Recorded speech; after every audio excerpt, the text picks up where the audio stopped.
जरा कल्पना कीजिए एक 15 साल के किशोर की। अच्छा। हाँ, मतलब ना उसके पास कोई बहुत बड़ी दौलत है और ना ही कोई विशाल सेना है।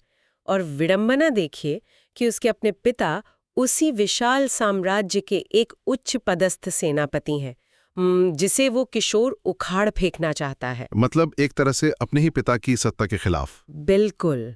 और फिर वो अपने कुछ किशोर दोस्तों के साथ एक अंधेरे मंदिर में जाता है, अपना अंगूठा काटता है और दुनिया की सबसे बड़ी महाशक्तियों के खिलाफ एक स्वतंत्र राष्ट्र बनाने की रक्त रंजित शपथ लेता है। ये तो किसी भी दृष्टिकोण से देखा जाए तो एक असंभव से मिशन की शुरुआत लगती है ना? हाँ, लेकिन ठीक इसी तरह दक्कन के पठारों में हिंदवी स्वराज्य की नींव रखी गई थी।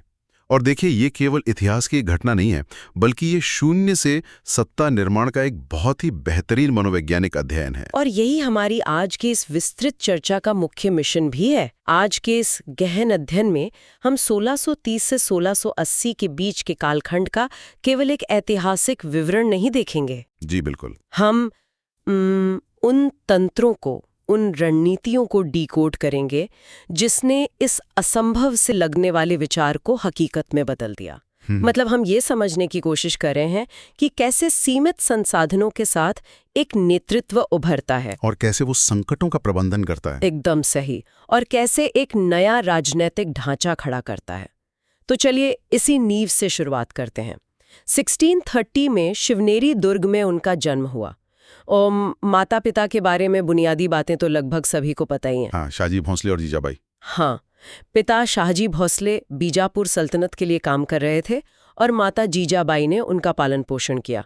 लेकिन यहाँ जिस चीज़ पर मैं ध्यान देना चाह रही थी वो है इन दो अलग अलग दुनियाओं का टकराव। ये बहुत ही दिलचस्प बिंदु है। मतलब पिता उस स्थापित व्यवस्था का हिस्सा थे जिसके खिलाफ जाना एक तरह की बगावत थी। देखिए, यहाँ ना एक बहुत ही गहरा वैचारिक संश्लेषण हो रहा था। हाँ। माता जीजाबाई केवल रामायण और महाभारत की कहानियां नहीं सुना रही थी। अच्छा, तो वो और क्या कर रही थी? वो एक पराधीन समाज में नैतिक महत्वाकांक्षा का बीज बो रही थी।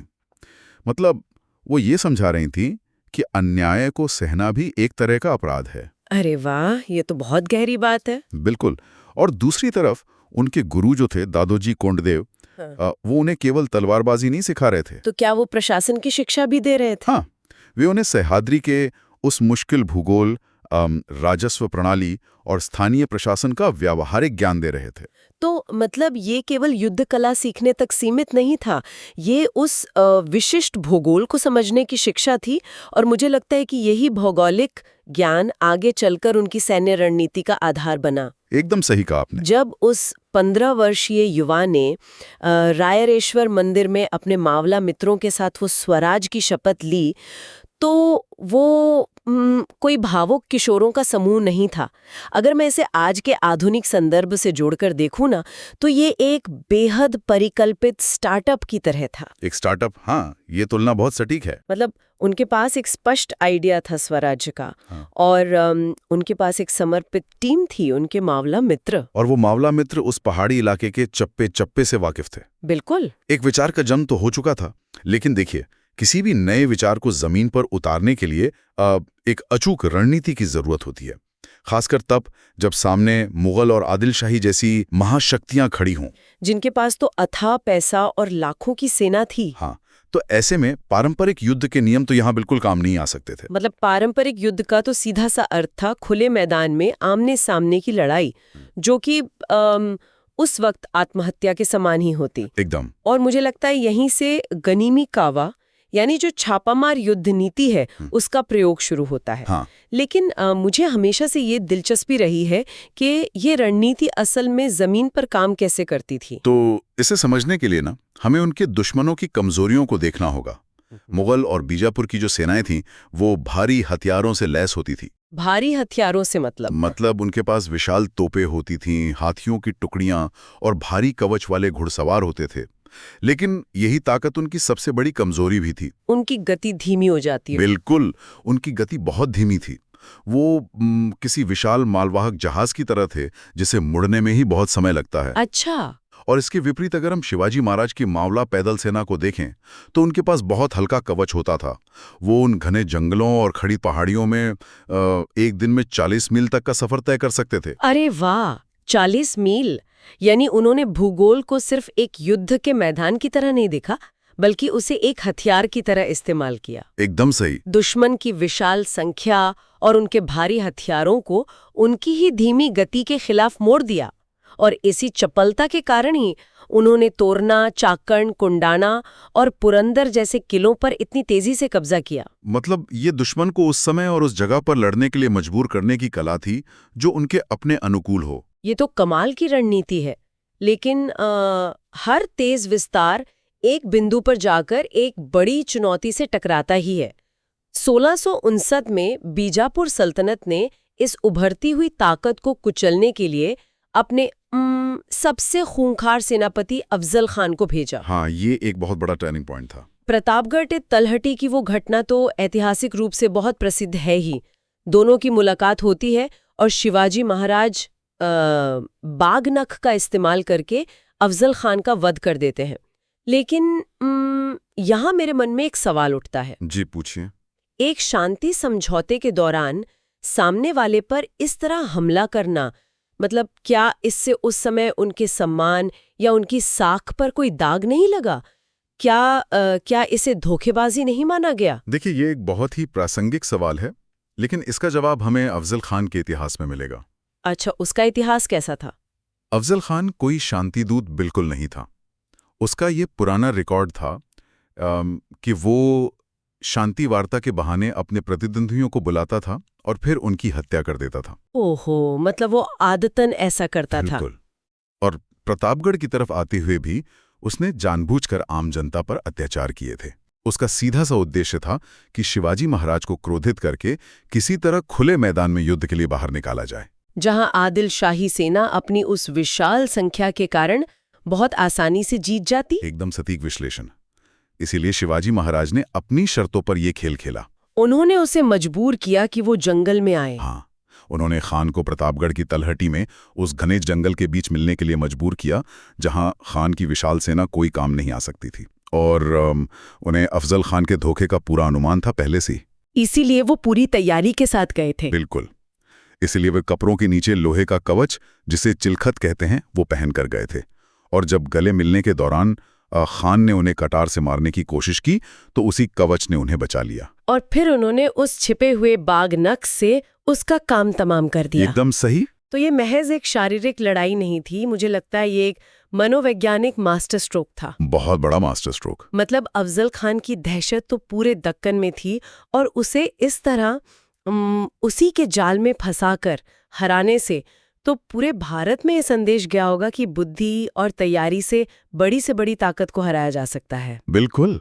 इस एक घटना ने ना वहां के राजनीतिक समीकरणों को पूरी तरह बदल दिया।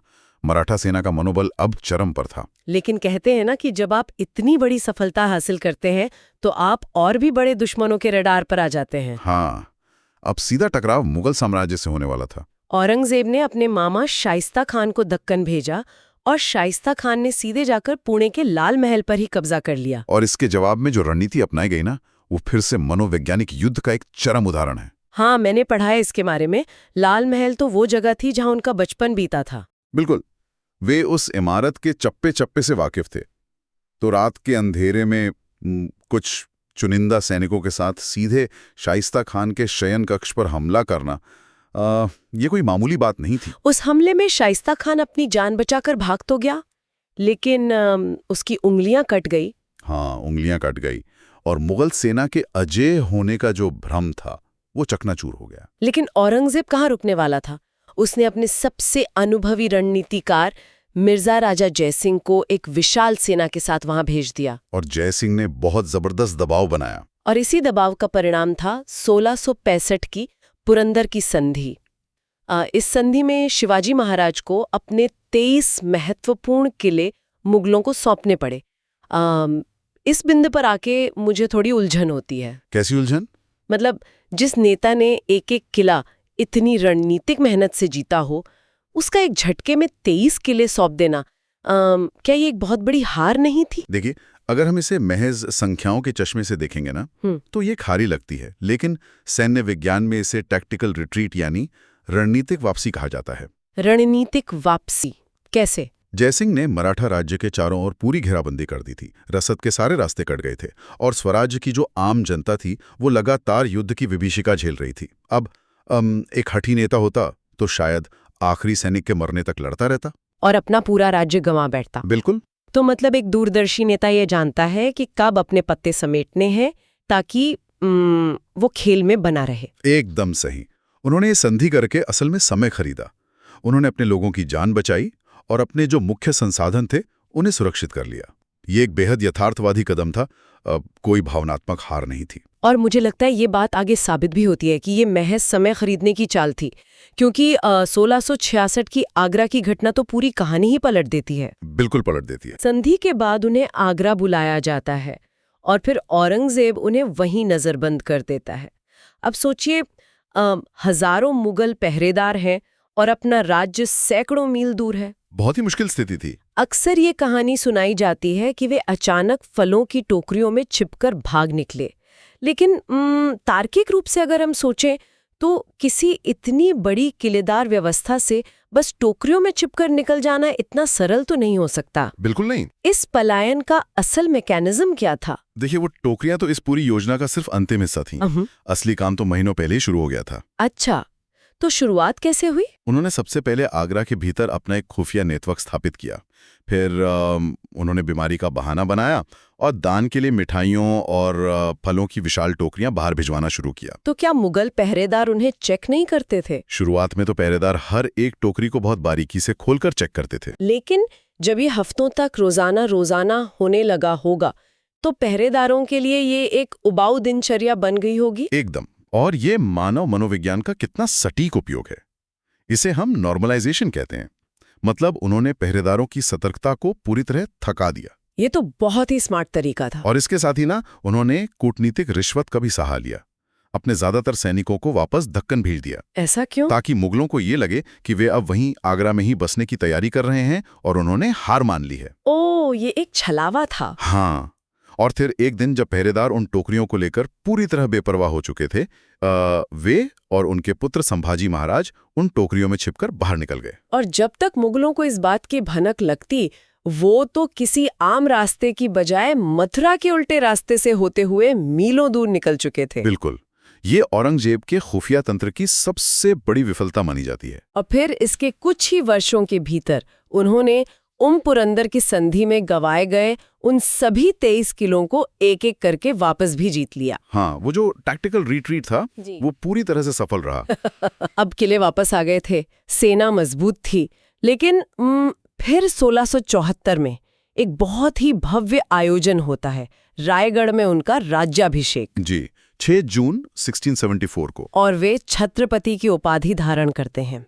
अब यहाँ फिर से मेरा वही सवाल है, मतलब जब सत्ता उनके हाथ में थी, जनता उनका पूरा समर्थन कर ही रही थी, कर की व्यवस्था चल रही थी, तो इस इतने बड़े और खर्चीले औपचारिक समारोह की क्या जरूरत थी? इस सवाल का जवाब न तत्कालीन राजनीति के वैधता यानी लेजिटिमेसी के सिद्धांत में छिपा हुआ है। वैधता मतलब कैसे? देखिए, बिना राज्याभिषेक के तकनीकी और कानूनी रूप से मुगल और आदिलशाही दरबार उन्हें केवल एक बागी जमींदार ही मानते थे। अच्छा, तो मतलब उनकी नजर में वे एक सफल विद्रोही से ज्यादा कुछ नहीं थे। बिल्कुल। यानी अगर वे किसी से कोई कूटनीतिक संधि करते भी तो उसकी कोई अंतर्राष्ट्रीय मान्यता नहीं होती। सही कहा आपने। राज्याभिषेक ने इस पूरी भू राजनीतिक तस्वीर को ही बदल कर रख दिया। कैसे? जब उन्होंने विधिवत रूप से मुकुट धारण किया तो उन्होंने ये घोषणा कर दी कि अब ये कोई विद्रोह नहीं है, बल्कि ये एक स्वतंत्र और संप्रभु राष्ट्र है। यानी अब वे औरंगजेब के अधीन कोई जागीरदार नहीं थे, बल्कि उसके समकक्ष एक संप्रभु राजा थे। एकदम। ये विदेशी सत्ताओं को एक बहुत स्पष्ट कानूनी और कूटनीतिक चुनौती थी। और हम जानते हैं कि एक संप्रभु राज्य केवल मुकुट से तो नहीं चलता, उसे संस्थाओं की जरूरत होती है। हाँ, बिना संस्थाओं के राज्य कैसे चलेगा? और यहीं पर उनकी प्रशासनिक क्षमता उभर कर आती है। उन्होंने अष्टप्रधान मंडल का गठन किया, जो कि 8 मंत्रियों की एक परिषद थी। मतलब मध्यकालीन राजाओं की प्रवृत्ति तो अक्सर सारी सत्ता अपने ही हाथों में केंद्रित करने की होती थी, लेकिन यहाँ तो एक अलग ही ढांचा खड़ा किया जा रहा था। ये ना संस्थागत निर्माण का एक बहुत ही उत्कृष्ट उदाहरण है। उन्होंने अलग अलग विभाग बांटे होंगे। हाँ, उन्होंने वित्त, विदेश नीति, सेना और न्याय प्रणाली के लिए बिल्कुल अलग अलग मंत्री नियुक्त किए। उन्होंने सत्ता का विकेंद्रीकरण किया ताकि प्रशासन किसी एक ही व्यक्ति पर निर्भर न रहे। ये तो बहुत ही आधुनिक सोच है। और इसके अलावा उन्होंने अपनी एक स्वतंत्र मुद्रा भी जारी की, जिसे शिवराई कहा जाता है, ताकि अर्थव्यवस्था पर भी मुगलों का कोई प्रभाव न रहे। बिल्कुल।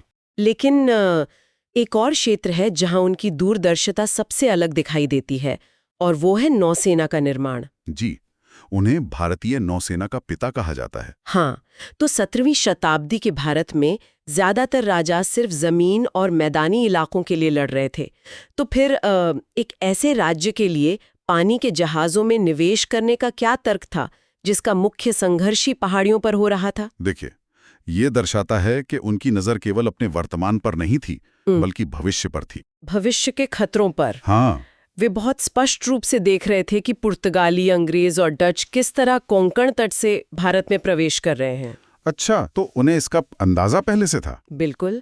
उस समय के अन्य भारतीय शासक तो बस समुद्र को एक प्राकृतिक सीमा मानकर संतुष्ट थे कि समुद्र है तो हम सुरक्षित हैं। हाँ, लेकिन शिवाजी महाराज ने ये समझ लिया था कि भविष्य के जो भी खतरे होंगे वो इन्हीं समुद्री लहरों पर सवार होकर आएंगे। और जो समुद्र पर नियंत्रण करेगा वही व्यापार पर नियंत्रण करेगा, और अंततः वही जमीन पर भी राज करेगा। यह सच में एक अविश्वसनीय दूरदृष्टि थी। और अगर जमीन की रक्षा की बात करें तो उनके राज्य की रक्षा प्रणाली का आधार 300 से अधिक किलो का वो नेटवर्क था। 300 से ज्यादा किले। अगर मैं इसे एक आधुनिक तकनीकी एनालॉजी से समझूं ना, तो ये किसी कंप्यूटर के मेश नेटवर्क की तरह था। Mesh network? वो कैसे? मतलब मेश नेटवर्क में अगर एक राउटर खराब हो जाए तो डेटा दूसरे राउटर से अपनी मंजिल तक पहुंच ही जाता है। अच्छा। हाँ, तो इसी तरह अगर मुगल सेना किसी एक किले को घेर भी लेती तो मराठे आसपास के 2-3 किलो से रसद और सैन्य मदद भेजकर उस घेरे को तोड़ देते थे। अरे वाह! तो ये एक ऐसा ढांचा था जिसे एक झटके में नष्ट करना लगभग नामुमकिन था। ये बहुत ही सटीक तुलना की आपने मेश नेटवर्क वाली। ये सारे किले एक दूसरे से जुड़े हुए थे। हाँ, और स्वराज के नर्व सेंटर की तरह काम करते थे। बिल्कुल। और इन किलों और सेना को चलाने वाली जो प्रशासनिक नीतियां थी, वो भी पूरी तरह से योग्यता पर आधारित थी। मैंने पढ़ा है कि इनकी सेना काफी धर्मनिरपेक्ष थी। हाँ, ऐतिहासिक स्रोत स्पष्ट रूप से दिखाते हैं कि उनकी सेना और प्रशासन का स्वरूप धर्मनिरपेक्ष था। उनके तोपखाने के प्रमुख इब्राहिम खान थे। अच्छा। और नौसेना के भी कई शीर्ष कमांडर मुस्लिम थे। ये बहुत ही महत्वपूर्ण बिंदु है। मतलब ये पूरी तरह से स्पष्ट करता है कि उनका ये संघर्ष किसी विशेष धर्म के खिलाफ तो बिल्कुल नहीं था। जी बिल्कुल नहीं। उनकी लड़ाई तत्कालीन सत्ताओं के अत्याचार, उनके अन्याय और दमनकारी नीतियों के खिलाफ थी। और उनके नियम बेहद कड़े थे, खासकर महिलाओं के सम्मान को लेकर। हाँ, ये नियम तो बहुत सख्ती से लागू होते थे। किसी भी सैनिक को ये अनुमति नहीं थी कि वो युद्ध के दौरान भी किसी महिला के साथ दुर्व्यवहार करे। और जो बंदी बनाई गई शत्रु पक्ष की महिलाएं होती थी, उन्हें भी पूरे सम्मान के साथ उनके शिविरों में वापस भेजा जाता था। देखिए, उनका राज्य कानून और न्याय पर आधारित था, न कि किसी तानाशाह की सनक पर। सही बात है। एक राजा सिंहासन कैसे हासिल करता है, ये तो उसकी सैन्य क्षमता दिखाता है, लेकिन वो उस सिंहासन का इस्तेमाल अपने समाज के लिए कैसे करता है, ये उसका चरित्र और उसकी महानता तय करता है। बिल्कुल सही कहा आपने। और फिर 3 अप्रैल 1680 को रायगढ़ किले में उनका निधन हुआ। जी। दशकों के उस निरंतर युद्ध और प्रशासन के भारी तनाव ने उनके स्वास्थ्य पर गहरा असर डाला था। लेकिन शारीरिक रूप से जाने के बावजूद उन्होंने जो संस्थागत ढांचा और रणनीतिक मैकेनिज्म तैयार किया था ना, वो अजेय रहा। इतना अजेय कि उनके निधन के बाद जब औरंगजेब खुद अपनी पूरी शाही सेना लेके दक्कन आया, तो भी मराठा साम्राज्य उस अभेद्य किलों के नेटवर्क और छापामार युद्ध नीति के कारण दशकों तक टिका रहा। और अंततः मुगलों को भारी नुकसान उठाकर वहां से पीछे हटना ही पड़ा। हाँ, ये उनके द्वारा स्थापित व्यवस्था की सबसे बड़ी जीत थी। तो हमने इस चर्चा की शुरुआत में शून्य से एक साम्राज्य के निर्माण की बात की थी, और ये पूरी कहानी इस बात का प्रमाण है कि नेतृत्व केवल विशाल संसाधनों के होने का नाम नहीं है। बिल्कुल नहीं। असली नेतृत्व तो वो है जहां सीमित संसाधनों का अधिकतम उपयोग किया जाए, दुश्मन के आकार को ही उसकी कमजोरी बना दिया जाए, और संकट के समय धैर्य और चतुराई से काम लिया जाए। एकदम सही निष्कर्ष है। लेकिन इस पूरी ऐतिहासिक यात्रा से एक ऐसा विचार भी निकलता है जो आज भी हमारे इर्द गिर्द गूंजता है। शिवाजी महाराज ने अपने समय में जमीनी सीमाओं के पार देखकर उस अनदेखे समंदर को पहचान लिया था जहां से भविष्य के खतरे आ सकते थे, और उन्होंने अपनी नौसेना का निर्माण किया। बिल्कुल। जबकि उस समय के बाकी शक्तिशाली साम्राज्य उस समंदर की तरफ पीठ किए बैठे थे। तो आज के इस तेजी से बदलते दौर में जब तकनीकी क्रांतियां हो रही हैं, आर्टिफिशियल इंटेलिजेंस पूरी व्यवस्था को बदल रहा है और पर्यावरणीय संकट की भी दस्तक दे रहे हैं। हाँ, चुनौतियां तो बहुत हैं आज। तो हमारे समाज, हमारे व्यवसायों या हमारे जीवन के वे अनदेखे समंदर कौन से हैं जिन्हें हम पहचानने में विफल हो रहे हैं? ये सोचने वाली बात है। बिल्कुल। क्या हम आज के नए खतरों का सामना करने के लिए अपनी खुद की नौसेना तैयार कर रहे हैं, या हम भी अतीत के उन राजाओं की तरह केवल अपनी जमीनी लड़ाइयों में ही उलझे हुए हैं? ये एक ऐसा सवाल है जो इतिहास से निकलकर सीधे हमारे भविष्य से टकराता है। एकदम। और इसी गहरे विचार के साथ हम आज के इस गहन अध्ययन को यहीं विराम देते हैं। वास्तव में ये एक ऐसा दृष्टिकोण है जिस पर गंभीरता से विचार किया जाना चाहिए। बिल्कुल। इतिहास केवल पीछे देखने के लिए नहीं है, ये आगे का रास्ता तलाशने के लिए भी है। तो फिर अगली बार किसी नए विषय के साथ इसी तरह गहराई में उतरेंगे।